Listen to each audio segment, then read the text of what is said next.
Recuperando la memoria.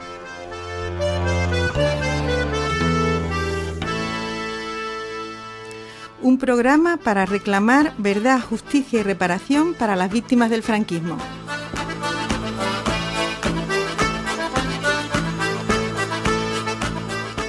Promovido por la Asociación para la Memoria Histórica y la Justicia de Andalucía, AMIJA.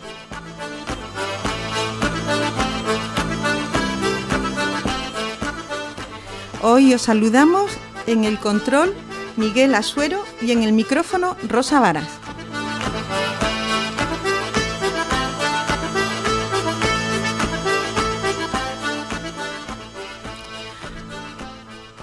Hola amigos y amigas, buenas tardes. Pues hoy vamos a dedicar este espacio de Recuperando la Memoria a la represión específica que los colectivos homosexuales sufrieron durante la dictadura franquista. No fue desde luego el único grupo social especialmente perseguido durante la dictadura.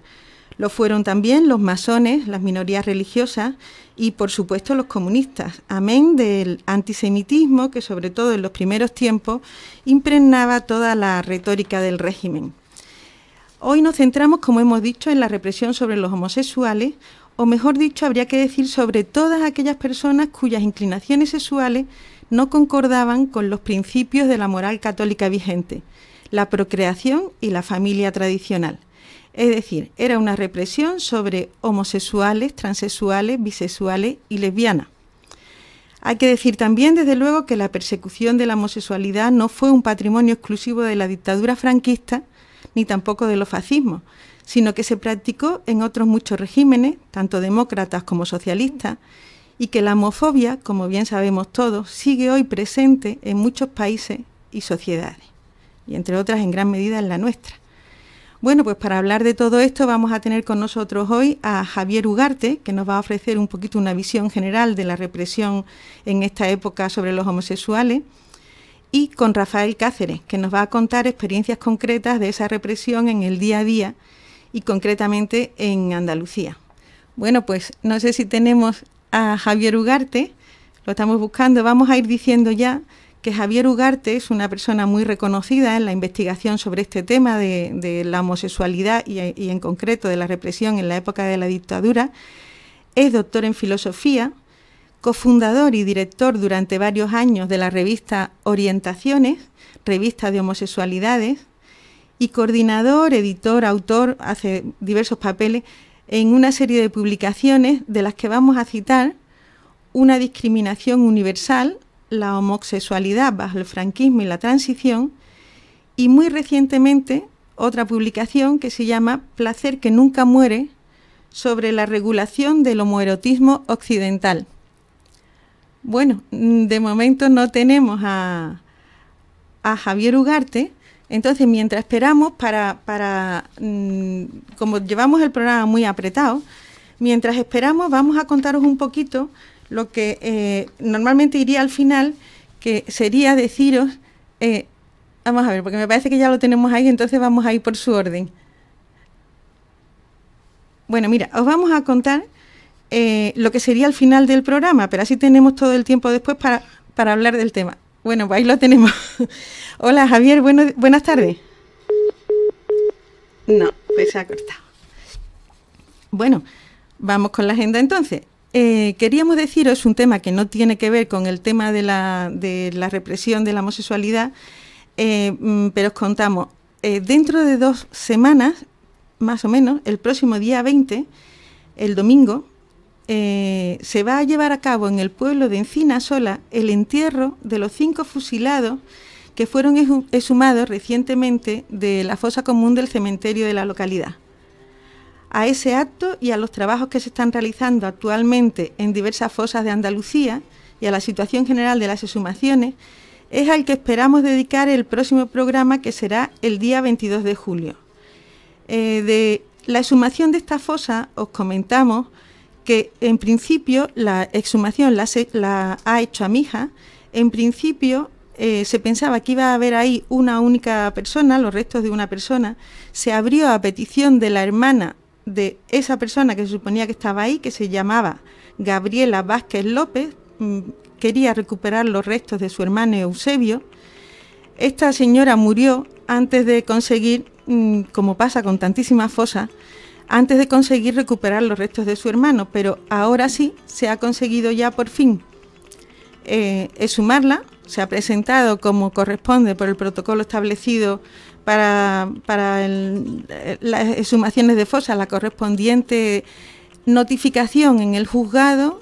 El juez, al cabo de un tiempo, por fin se ha pronunciado y ha sobreseído el tema por las causas habituales, porque está en la ley de amnistía y porque el tema en cualquier caso habría prescrito, y entonces ya se ha podido sacar los restos. Y el día 20, como decimos, en Encinasola se va a llevar a cabo el enterramiento de estos restos. Esto se ha hecho con subvención de la Diputación de Huelva. El Ayuntamiento ha colaborado activamente y de hecho van a montar a partir del día 18 una capilla ardiente en la sala del Ayuntamiento. Y bueno, y allí estaremos, no sabemos, irán, suponemos, algunos responsables públicos de Diputación y allí os esperamos. Bueno, pues tenemos problemas con la comunicación. Vamos a ver un momentito, tenemos un móvil. ¿Podríamos usar el móvil? Os decíamos que teníamos 2 entrevistados, pero la segunda persona estaba previsto que entrara un poquito más tarde. ¿Podemos llamar a la segunda persona? A ver. Bueno, estas son las cosas, como se suele decir, las cosas del directo, los duendes que se meten por los micrófonos. En fin, yo no quisiera adelantarme a lo que ellos pueden contar, pero en fin, por ir un poco entrando en materia, sí sabemos que la homosexualidad durante el franquismo, en los primeros tiempos, no fue especialmente, perseguida. Específicamente se perseguía por otros delitos que podían ser corrupción de menores, escándalo público, pero es a partir de una ley, la ley de vagos y maleantes, que es una reforma de una ley anterior, y esta reforma es del año, digo de memoria porque esto nos lo iban a contar ellos, pero la ley de vagos y maleantes es del año 54 y a partir de ahí se cita a los homosexuales explícitamente como personas susceptibles de ser objeto de esta ley. Curiosamente se les cita al lado de proxenetas, incluso incitadores de atraco, incitadores de delitos de terrorismo. En fin, la homosexualidad se incluía dentro de un grupo de personas con hechos claramente delictivos. Me parece que lo tenemos ahí, ¿a quién? A Rafael Cáceres. Bueno, pues vamos a ver. Hola, Rafael. Hola, buenas tardes. Hola, Rafael, mira, no sé si te habrá comentado aquí Miguel, el técnico, es que estamos teniendo problemas para contactar con Javier Ugarte. Sí. Entonces, si te parece, bueno, pues te damos a ti paso y en fin, y tienes tiempo, bueno, Rafael, pues, seguiremos probando. No hay ningún problema.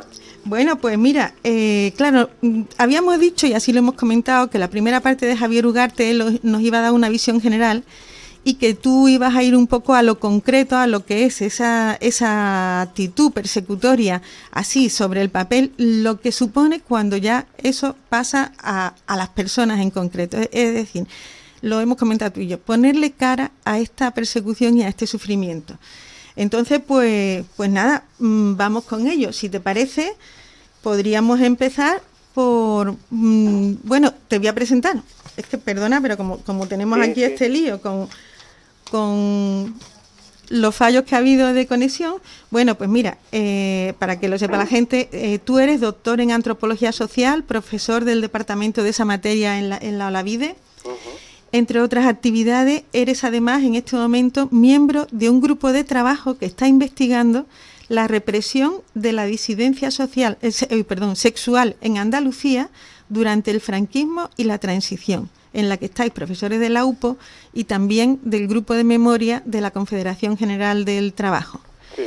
Bueno, pues desde esta perspectiva empezamos por aquí, por donde lo teníamos nosotros planteado. Tú en este trabajo has entrevistado a personas que han sufrido esta persecución y que han sufrido las penas correspondientes. ¿Qué nos puedes tú decir de esos testimonios? Bueno, pues lo primero que tendría que decir es que en un principio hemos tenido bastantes problemas para encontrar gente que estuviera dispuesta a brindarnos sus testimonios, sus vivencias sobre la represión que sufrieron en esos años. Y yo creo que esto es algo bastante interesante porque nos hace un poco reflexionar sobre las diferencias que hay entre los disidentes políticos, los represaliados políticos y los represaliados por otras cuestiones, por lo que podríamos denominar represaliados sociales en general y en este caso represaliados sexuales.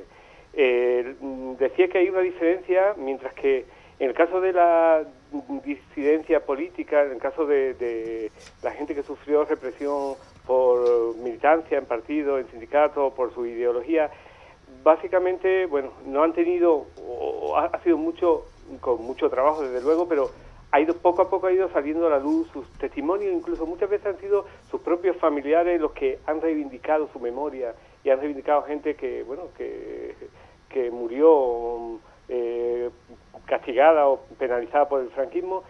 Eso no ocurre con la sexualidad. Curiosamente, el tema de la sexualidad se convierte más en un estigma y mucho de la gente que sufrió represión, que estuvo en la cárcel por su condición sexual, por su sexualidad, por mantener relaciones sexuales con gente, con individuos de su mismo sexo,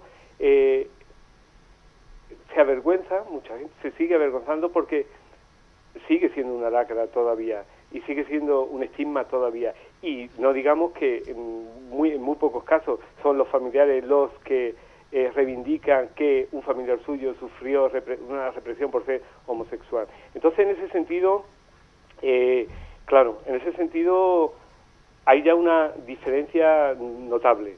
Y después nos vamos a encontrar, pues, dependiendo de la personalidad, de las circunstancias personales, pues testimonios muy, muy diversos, desde gente que para algunos de ellos se ha convertido un poco en una especie de catarsis, para otras es una especie de reconocimiento, el poder hablar de lo que sufrieron, y otros que de luego no quieren hablar del tema bajo ningún concepto, hasta el punto que, por ejemplo, la Asociación de Expresos Sociales, que fue la asociación que se creó para reivindicar un poco la memoria histórica de los homosexuales en España, muchos de a diferencia de lo que ocurre con otras asociaciones de represaliados políticos, la mayoría no quieren ser entrevistados.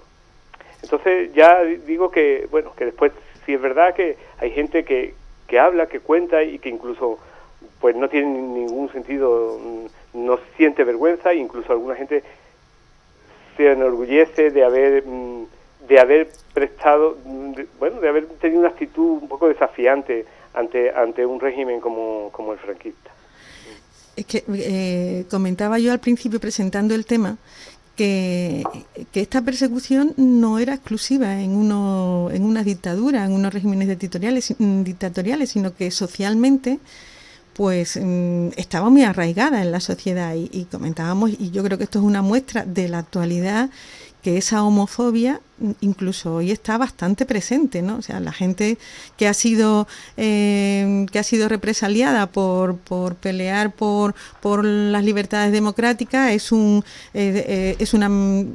orgullo, pero hay gente que sigue considerando que se sepa que fue represaliado por su tendencia homosexual, que la sociedad no siempre lo va a admitir en este momento, ¿no? La gente, yo creo, no quiere hablar por esa homofobia que hay ahí, ¿no? Claro, es que yo te comentaba que la diferencia con los disidentes o los represaliados políticos, y es que es bastante llamativo que todavía en la actualidad alguna gente casi se sonríe cuando se habla de alguien que estuvo en la cárcel por ser homosexual, por ser transexual, porque lo detuvieron en un lugar público donde se concentraban homosexuales.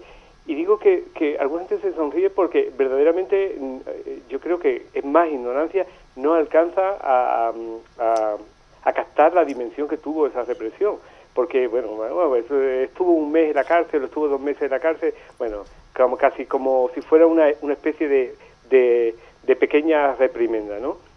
Cuando en realidad para mucha gente quedó marcada por esa presencia en las cárceles. Y como bien decía, en realidad es cierto que el régimen franquista tiene una peculiaridad, una especie de manía persecutoria contra los homosexuales, como casi todos los regímenes fascistas, pero también, como tú añadías, no es una cuestión solamente del franquismo, ni es una cuestión solamente, ni siquiera de los regímenes dictatoriales. El franquismo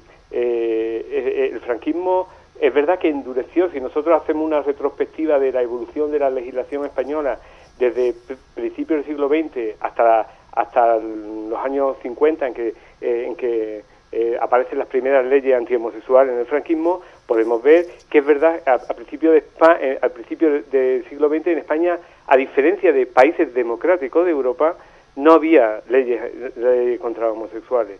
Incluso que en la República, bueno, tampoco, pero es cierto que a pesar de que no existieran esas leyes, no significa que socialmente no fuera algo mal visto y que fuera algo que en el fondo se castigaba también a los individuos sin cárcel, pero se castigaba socialmente a los homosexuales.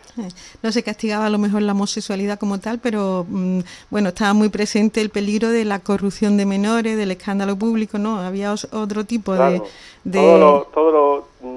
más o menos el imaginario popular que hay en torno a los vicios y a lo que va vinculado a la homosexualidad, ¿no?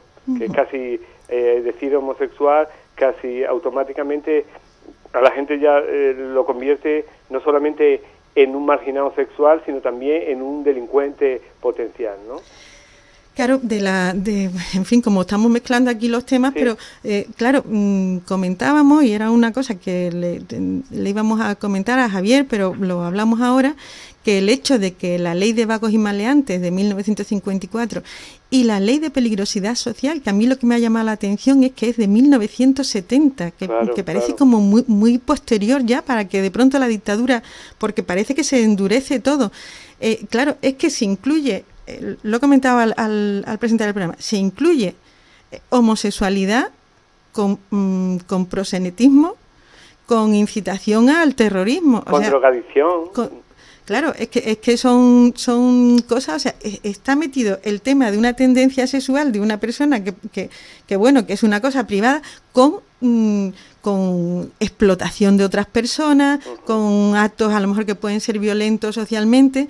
Es que el imaginario colectivo tendría su base, pero con este tipo de leyes y con este tipo de tratamiento de la homosexualidad, pues para la gente es que es lo mismo, ¿no? Nunca mejor dicho, está todo en el mismo saco. Claro, ahí se ve, bueno, yo decía que efectivamente hay un imaginario y un rechazo social a la homosexualidad que va más allá de las leyes, pero indudablemente las leyes vienen a apuntalar, el imaginario lo viene a reforzar o lo pueden suavizar, no es lo mismo. Por ejemplo, la ley con todos los pero que se le pueda poner la ley del matrimonio homosexual, evidentemente la propia ley no va a cambiar la sociedad, pero sí contribuye a generar un clima a favor o por lo menos de tolerancia. Justo lo contrario de las leyes franquistas, que te sorprendías porque decías que como la ley de peligrosidad y rehabilitación social es de los años 70, en 73 es cuando se abre la cárcel de Huelva y de Badajoz para rehabilitación homosexual, pero es una evolución casi lógica del régimen. En la ley de vagos y maleantes, que no tiene nada que ver con la ley de vagos y maleantes que había en la República, lo digo porque muchos medios de comunicación intentando, yo no sé si un poco descriminalizar el fascismo, descriminalizar el régimen franquista y criminalizar un poco a la República, vienen a decir que la ley de vagos y maleantes era una ley de la República, que efectivamente era una ley de la República, pero la ley de vagos y maleantes, lo que no dicen muchos de esos comentaristas es que no incluía a los homosexuales, digo, durante la República. Y la ley de vagos y maleantes de los años 50, que ya bastante tardía en el régimen franquista, el régimen franquista es cierto que primero se procuró eliminar toda la disidencia política y después fue a saco por otro tipo de disidentes o por otro tipo de gente que se consideraba de mal vivir. Y en este caso la ley fue por los homosexuales, pero la ley de los años 50, la ley de vagos y maleantes, metía a la homosexualidad junto con un conjunto de actividades delictivas que iban desde la drogadicción, el proxenetismo, la prostitución, etcétera, etcétera, porque en el fondo trataba la homosexualidad como una especie de vicio o de enfermedad en sentido moral. Era una cuestión de degeneración moral y vicio. Lo que cambió a lo largo de la evolución del régimen franquista, que nos llevó a la ley de peligrosidad social, es que a partir de los años 60, cuando España se empieza a conectar con el mundo académico español, con el mundo exterior, la psiquiatría española y algunos psicólogos y psiquiatras españoles comenzaron a tratar la homosexualidad como una enfermedad, que no era algo que había tratado el franquismo al principio era un vicio en sentido estricto. Cuando se trata la homosexualidad como una enfermedad, ahí cambia el régimen de política en relación a la homosexualidad y se endurece. Sorprendentemente, podría parecer que el considerar a los homosexuales enfermos en vez de viciosos podría significar una mayor tolerancia, pero no. El régimen, lo que a partir de ese momento antes era simplemente te encarcelaban para quitarte del medio y que pagaras tus culpas. Pero a partir de los años 70, el régimen lo que quiere es rehabilitar, y de ahí el nombre, y rehabilitar es curar. Entonces empieza el verdadero calvario para los homosexuales, a partir de los años 70. Es bastante sorprendente porque, de nuevo, en el imaginario del régimen franquista aparece el primer franquismo como la época dura y después, a partir del desarrollismo, como el régimen relajado. Pues en el caso de la homosexualidad no fue así.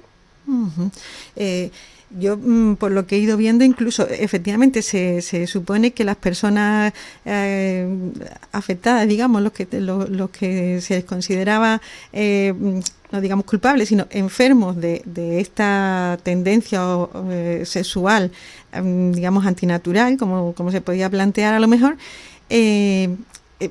su objetivo, decían, era la reeducación, sí. Pero en esa reeducación te podías tirar un montón de tiempo metido en un centro sin poder salir y por lo que yo he visto, los periodos de reeducación se alargan con respecto a la época anterior, o sea que efectivamente la gente, digamos, no se le llamaba castigo, pero al final lo era para una persona que estaba perfectamente sana, no que simplemente tenía esa tendencia sexual.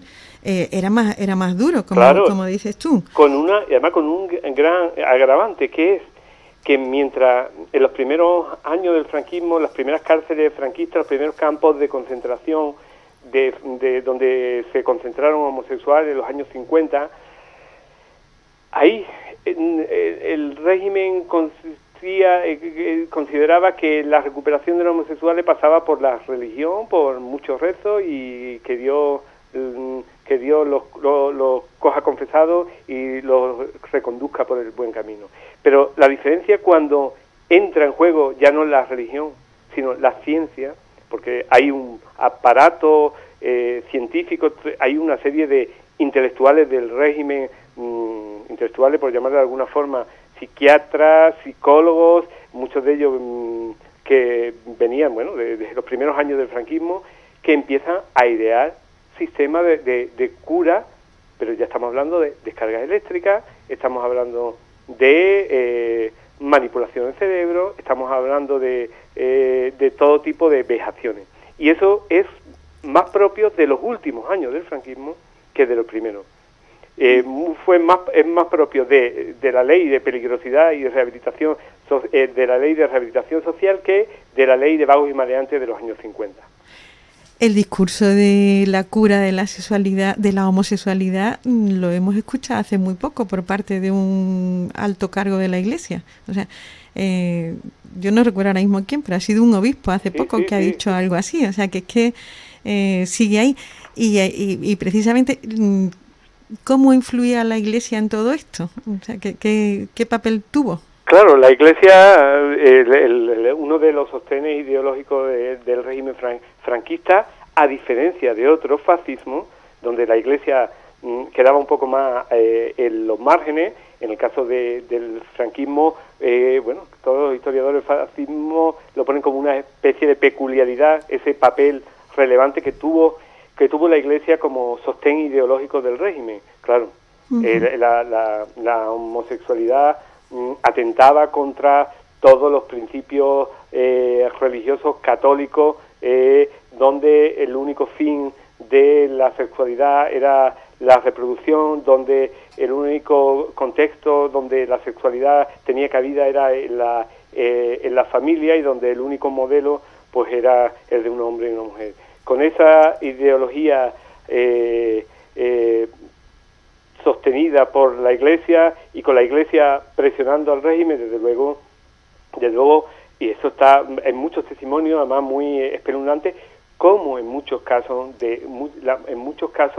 las denuncias a homosexuales, a adolescentes homosexuales, vienen de curas y de monjas, vienen de la Iglesia, de la propia Iglesia. Ya no es solamente que el régimen se amparara en una ideología religiosa para justificar su política de represión de la sexualidad, sino que además la propia Iglesia actuó como instigadora directamente al castigo de los homosexuales. Vigilaba. Claro, si bajamos al nivel, claro, si hablamos de la Iglesia a nivel global, pues podemos hablar de la ideología religiosa, pero si nosotros bajamos a cualquier pueblo andaluz o cualquier pueblo español al nivel local, y donde ya la Iglesia es el cura o son las monjas, aquí vemos que ya no es ninguna cuestión ideológica, es una cuestión directa, de muchas veces de denuncia, bueno, y bastante curiosa, porque en muchos casos se trataba incluso de secretos de confesión. Es que estoy notando que como que entra una llamada, pero vamos a ver. Un colectivo del que se habla poco y que yo sé que nos va a poder comentar un poco de él, es del colectivo de las mujeres homosexuales, diría yo, de las mujeres lesbianas, porque es que parece que no existían. O sea, yo creo que uno de los castigos también en este tema es que nadie habla de ti, nadie habla de tu problema, nadie se plantea nada. Eso es como si estuvieras condenado a que eso te lo tienes que guardar. ¿Qué pasaba con las mujeres lesbianas? ¿No había lesbianas? Bueno, pues el problema, en el fondo, sigue pasando en parte, no, evidentemente no tiene ni punto de comparación, lo que muchas veces se ha llamado la invisibilización de la lesbiana. La lesbiana evidentemente no existía, las mujeres no se les reconocía su capacidad sexual, sus derechos sexuales, no se les reconocía, el hombre era el que llevaba la iniciativa sexual, el que era el portador del deseo sexual, la mujer era un ser pasivo, con lo cual se ignoraba. Y después, además, también es cierto que las formas de sobrevivir en esos contextos de represión de las mujeres, por esa invisibilización que había, les facilitaba, bueno, que gente pudiera vivir en pareja sin levantar la misma sospecha que las parejas del hombre. Pero dicho esto, digo porque muchas veces y muchas mujeres y muchas feministas y muchas militantes del movimiento lésbico critican un poco que sí, es verdad que había mucha invisibilidad de la lesbiana, pero hay más. Eso no significa que no hubiera represión. Hubo represión, y hubo una represión de otra forma. Es verdad que si uno coge los expedientes donde se aplicaron a la gente que se le aplicó las leyes franquistas contra la homosexualidad, mujeres aparecen muy pocas. pero eso se podía entender como que hubo menos represión contra las mujeres. Lo que es cierto es que la represión hacia las mujeres fue por otras vías. Por ejemplo, las vías más habituales fueron, en el caso de adolescentes, colegios religiosos, en internamiento, o en el caso de gente adulta y no tan adulta, es psiquiátrico. El tratar a las mujeres, a las lesbianas, como trastornadas, como desviadas mentales. Y entonces, claro, la aplicación ahí es diferente y es mucho más complicado rastrear. En ese caso todavía, si yo decía que ya era complicado en el caso de muchos hombres, en el caso de las mujeres se resulta más complicado, porque no hay que tratar solamente con expedientes policiales, sino con expedientes médicos, donde muchas veces las causas reales por las que la gente era encerrada en un hospital psiquiátrico se camuflaban, ¿no? Claro, además, supongo yo que en el caso de los hombres, como eso estaba regulado con unos tiempos, unas penas con una duración concreta, bueno, se podía ver un final, pero si a una mujer consideran que está enferma mentalmente porque es lesbiana y la meten en un psiquiátrico, eso puede no salir nunca, ¿no? Claro, o sea, claro, pero de todas formas, en ambos casos era igual, en el sentido que en el caso de los hombres tampoco se consideraba nunca. El régimen, la ley contemplaba que una vez que un hombre salía de la cárcel, tenía un periodo de seguimiento de años para ver cuál era su evolución. Y en el momento en que fuera visto en determinados contextos, de nuevo volvía a la cárcel. En el caso de las mujeres es quizá el elemento diferenciador, aparte de dónde se dirigía y cómo iba el castigo, era un poco el aislamiento, ¿no? En el caso de la mujer, en el caso de los hombres ha habido contextos sociales marginales, ocultos, pero ha habido contextos de relaciones. En el caso de las mujeres, evidentemente había también algunos contextos de sociabilidad lésbico, pero eran mucho menores, como fuera en algunas ciudades como Barcelona, ¿no? Mira, Rafael, no sé si, bueno, ya has visto que te hemos llamado muchísimo antes, vamos a intentar en algún momento volver a hablar con Javier, aunque ya vamos a tener menos tiempo, pero yo quería contigo comentar otra cuestión, porque nosotros hemos hablado previamente, evidentemente, y tú decías que vuestro estudio se estaba centrando bastante en Andalucía. Sí. Entonces, yo he visto este dato de 116 expedientes de reparación porque se indemnizó a las víctimas del franquismo por causas de homosexualidad en el gobierno de Zapatero. Bueno, de estos 116 expedientes que se aprobaron, 45 eran de Andalucía. Y entonces tú me comentabas que en el estudio veíais hechos diferenciales, o eso te entendí yo. Cuéntanos de esto. Bueno, pues ahí se podía ver en la proporción del número de andaluces en los expedientes, la asociación de presos sociales, se podía ver interpretada como una cuestión exclusivamente demográfica, ¿no? El peso demográfico de Andalucía en España. Pero yo creo intuimos que hay algo más. Varios de las personas que hemos entrevistado, de los represaliados que hemos entrevistado, que estuvieron en la cárcel de Barcelona, nos comentaban un hecho que corrobora un poco el dato ese, que es que la cárcel de Barcelona, una parte importante de los presos homosexuales de la cárcel de Barcelona eran andaluces. Entonces, ¿por qué? Es una cuestión simple de que aquí hay más homosexuales que en otros sitios. Tiene que ver con algo que es la visibilización que hay en Andalucía de determinado tipo de homosexualidad. Aquí estamos empleando de forma genérica la categoría homosexual, que la verdad es que sería bastante largo de precisar que es una categoría que quizá aplicarla a los primeros años del franquismo no sería apropiado, porque es una categoría aquí en España posterior. Pero la figura a la que me estoy refiriendo yo, más visible en los pueblos de Andalucía, que cualquiera que conozca la realidad andaluza y la compare con la realidad, por ejemplo, castellana, lo percibe en el momento, es la visibilización de los mariquitas. Los mariquitas de pueblo. Ojo, porque cuando alguna vez he dicho esto, alguien se lo ha tomado en plan que defendíamos que aquí había más tolerancia. No se trata de tolerancia, se trata que en la cultura andaluza los mariquitas en los pueblos, lo que bueno ahora denominamos homosexuales, tenían una mayor visibilidad. Había espacios religiosos, hermandades, determinadas funciones que lo visibilizaban.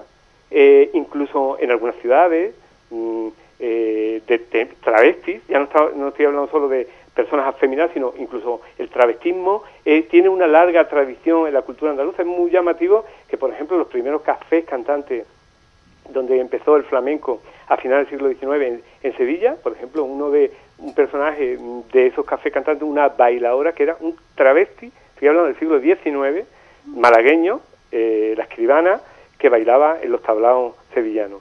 Y esa visibilidad de determinados tipos de homosexuales en Andalucía ha sido un hecho hasta ahora, hasta el punto que eso no significa, yo decía que eso no significaba aceptación, sino simplemente era, luego mucha gente con los que hemos hablado, pues reconocen que eran bufones en muchos sentidos, que cumplían su papel muy bien en la Semana Santa, en la fiesta del pueblo, en la fiesta, pero después eran marginados. Entonces eso es un dato a tener en cuenta, porque si uno compara un pueblo andaluz, por los pueblos grandes, con un pueblo castellano, esa visibilización de la homosexualidad es totalmente. Cualquiera que venga de un pueblo castellano a un pueblo andaluz es algo que le choca ahora, pero chocaba ya en la época franquista. Y hay un detalle también, otro dato que apunta un poco en la misma dirección de por qué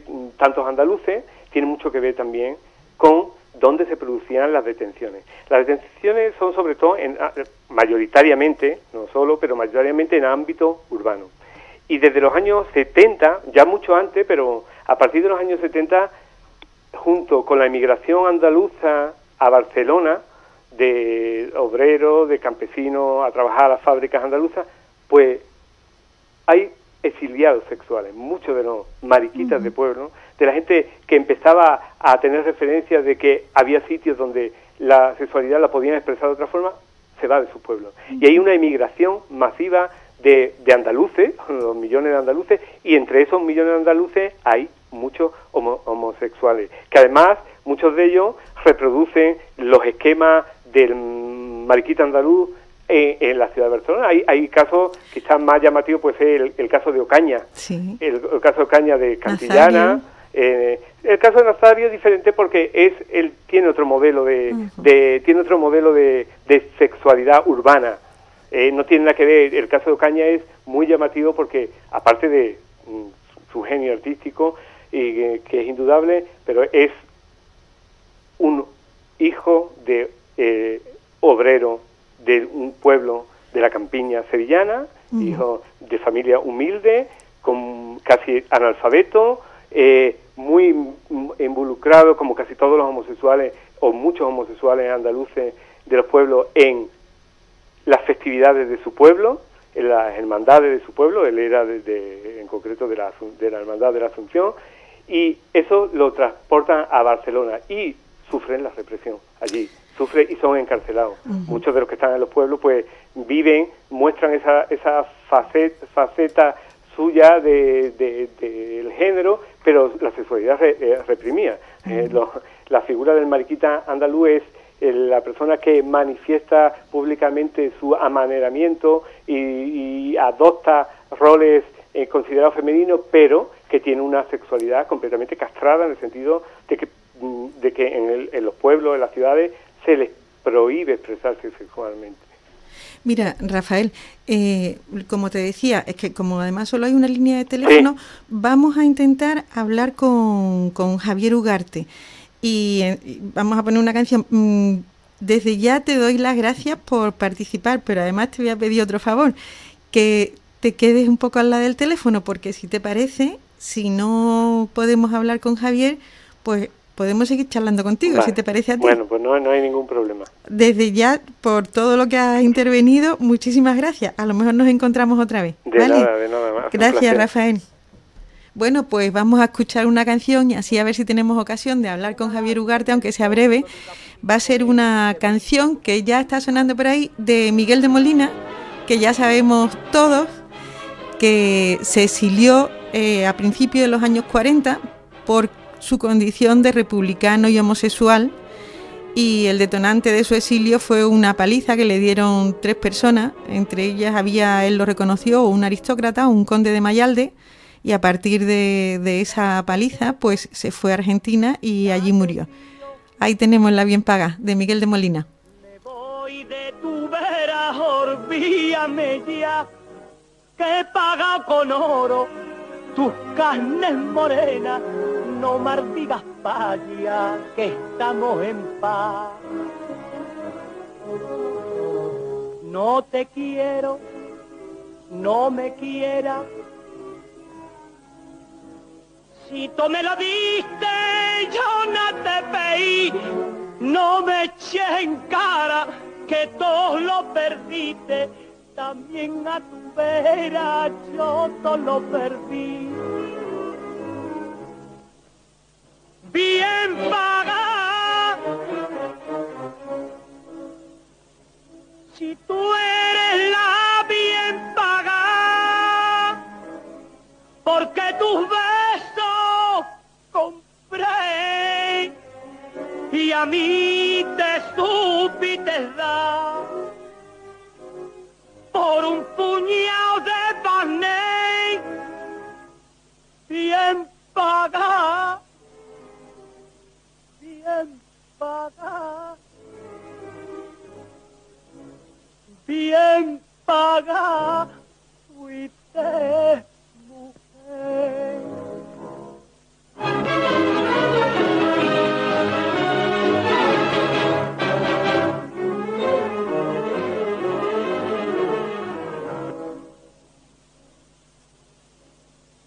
No te engaño, quiero a otra. No creas por eso que te traicioné. No cayó en mis brazos, me dio solo un beso, el único beso que yo no pagué. Nada te pío, nada me llevo. Entre esas paredes dejo sepultar pena y alegría que te he dado y me diste, y esas joyas que ahora a otro lucirá. Bien paga, si tú eres la bien paga, porque tus besos compré y a mí te supiste dar por un puñado de pané. Bien paga, bien paga, bien paga, fuiste mujer.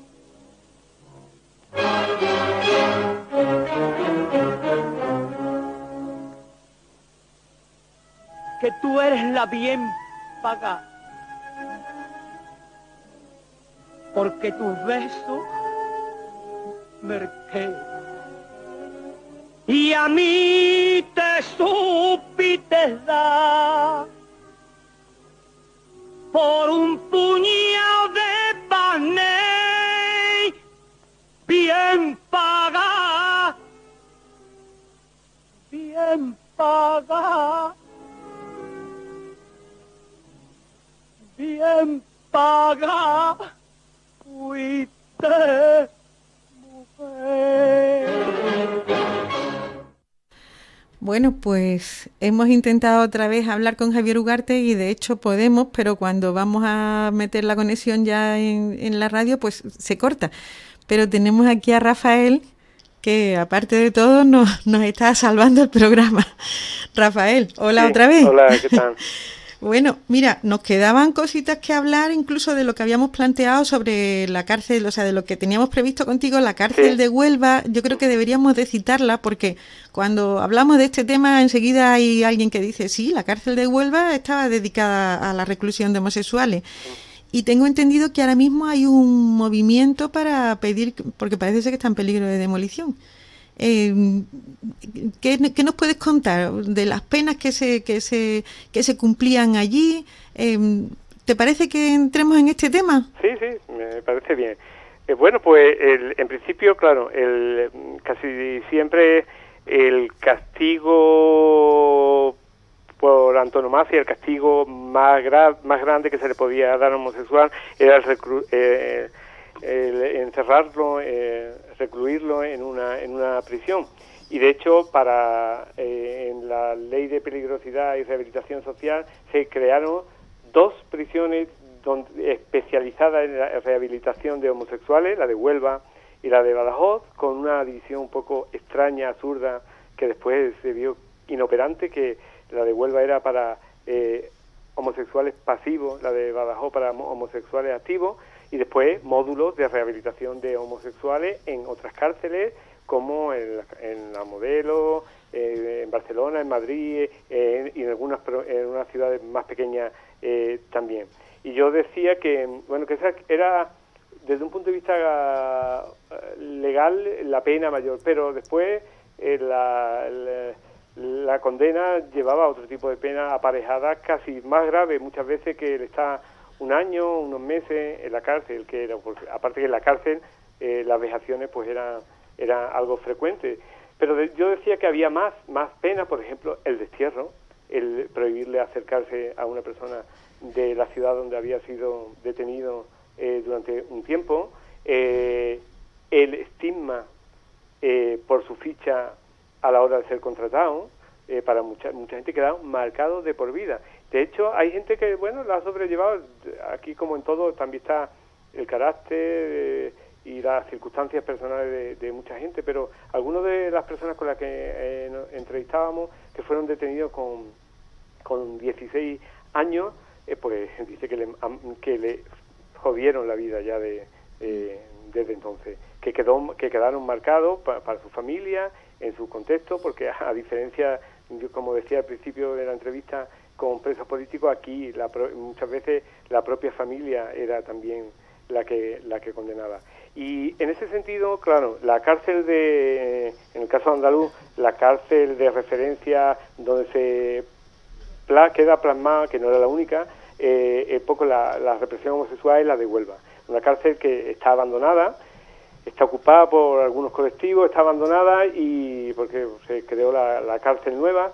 Y en las reivindicaciones del colectivo de expresos sociales, que son los que han canalizado las demandas de reparación de la memoria histórica a partir del gobierno de Zapatero, pues una de las demandas de este colectivo está rehabilitar la cárcel de Huelva. Como ocurre casi siempre, por parte de la Junta, buena voluntad, no sean materias que yo sepa, no estoy al tanto de cómo va el asunto, pero hasta con la gente que yo he hablado había hecho poco todavía o nada. También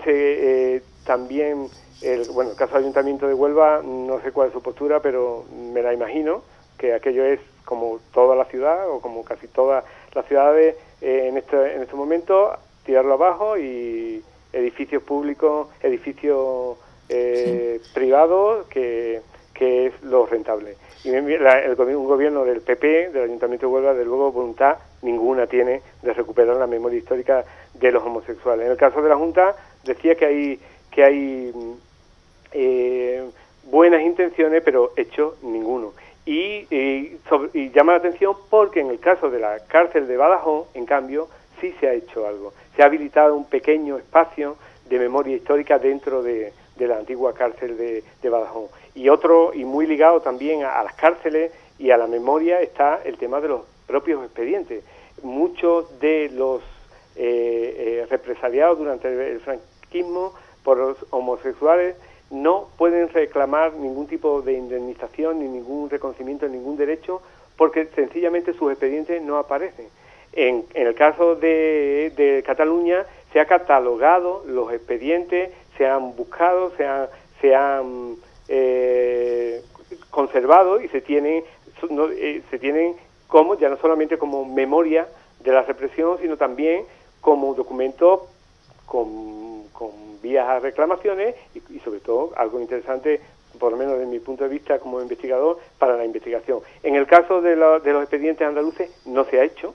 ¿Dónde están los expedientes de la cárcel de Huelva? Llevo haciendo un seguimiento, intentando localizarlos. ¿Dónde están los demás expedientes y eso digo por situarlo en el tema de la memoria? Y de la cárcel de Huelva pues metemos lo peor, y si se ha frenado el asunto es por la crisis, me imagino, y porque la especulación inmobiliaria se ha parado, pero no hay ninguna voluntad, por lo menos desde el Ayuntamiento de Huelva y desde la Junta, no sé si hay voluntad, pero hechos poco. Como en todo el tema de memoria, de memoria histórica, en todas las víctimas hay muchísimo todavía por reivindicar. En el colectivo de homosexuales tengo entendido también que uno de los temas es que quieren que se borren sus datos de las fichas policiales. No sé si se puede decir que tienen que desaparecer esa ficha o qué, pero que la gente quiere, igual que se pide con la sentencia de los juicios de las personas que fueron fusiladas por otras causas, se quiere que eso desaparezca, pero tampoco se consigue. Es que en el tema de memoria... Es que yo creo que tiene mucho que ver con lo que comentábamos al principio. Tiene mucho que ver con la importancia que de la sociedad, la importancia, si estamos todavía con hechos graves que tienen que ver con fusilamiento, con fosas, con desaparecidos, con gente enterrada en cualquier sitio, y ahí se obstaculiza toda la labor de investigación, toda la labor de reparación de la memoria, se obstaculiza en este tema, no lo frivolizo, no digo que sea menor, este tema se considera como no secundario, terciario, porque por lo que comentábamos, porque el homosexual es ese personaje un poco bufonesco, porque no sería tanto, porque bueno, tampoco era para tanto. Yo he conocido homosexuales en el franquismo y no sufría ningún tipo de acoso. Todavía ha habido homosexuales y no les ha pasado Rafael, nada. Esos discursos siguen prevaleciendo, y claro, con esos discursos, desde luego, muy poca firmeza se va a tomar en intentar Rafael, actuar. Mira, a pesar de que no ha podido entrar Javier, resulta que nos quedan muchos temas por hablar, y esto nos pasa siempre en este programa, pero ya nos dice el técnico que nos queda 1 minuto o 2 minutos, 2 minutos para despedirnos. Bueno, habíamos comentado también que como cosa positiva y que acaba de pasar, bueno, positiva habrá que ver el contenido de la ley, pero se acaba de publicar la Ley Integral de Transexualidad de Andalucía. Bueno, ahí está, ¿no? Me parece que ha sido en junio. A mí otra cosa que me ha llamado la atención, pero en realidad lo decíamos, es que están muchísimas cosas por hacer, tanto el estudio vuestro como el libro uno de los libros de Javier Ugarte habla de la transición, porque además a los homosexuales no se les aplicó la ley de amnistía. Es otra cosa bastante sangrante, ¿no? En fin. Se olvida la ley de peligrosidad social en los años 80, hasta final de los 80 prácticamente estuvo en vigor. Es verdad que ya no se aplicaba como en la época, pero hubo gente represaliada y encarcelada, el mismo Caña, en la transición, no en el franquismo. La gente, parece que la transición es como el muro mágico que separa la época penosa de la época de las libertades. Pues no, porque las persecuciones, y ya no digamos cuando comienzan los primeros negocios abiertamente homosexuales, la represión que sufrieron de palizas, de quemar negocios. Me estoy pensando en algunas discotecas de Sevilla o en algunos bares de cualquier ciudad andaluza. Y con respecto, respecto a la ley de identidad de género, bueno, pues yo creo que al margen de la valoración que se puede hacer de detalles, hay algo, yo creo que es un paso primordial, es dejar de considerar enfermedad a los enfermos a los transexuales. Lo mismo que fue fundamental que la homosexualidad saliera de la categoría de enfermedad de los libros, de los catálogos médicos, primero en Estados Unidos y después en el resto del mundo. Lo mismo que nos vamos, Rafael. Fundamental, pues es lo mismo en el caso de los transexuales. Bueno, mira, pues, nos estamos metiendo ya en el tiempo siguiente. Muchísimas gracias, Rafael Cáceres.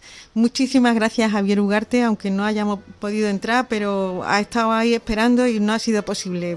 Le pedimos muchísimas disculpas. Les damos las gracias a todos y nos vemos aquí otra vez para seguir recuperando la memoria el próximo día 22 de julio. Hasta entonces, salud y memoria.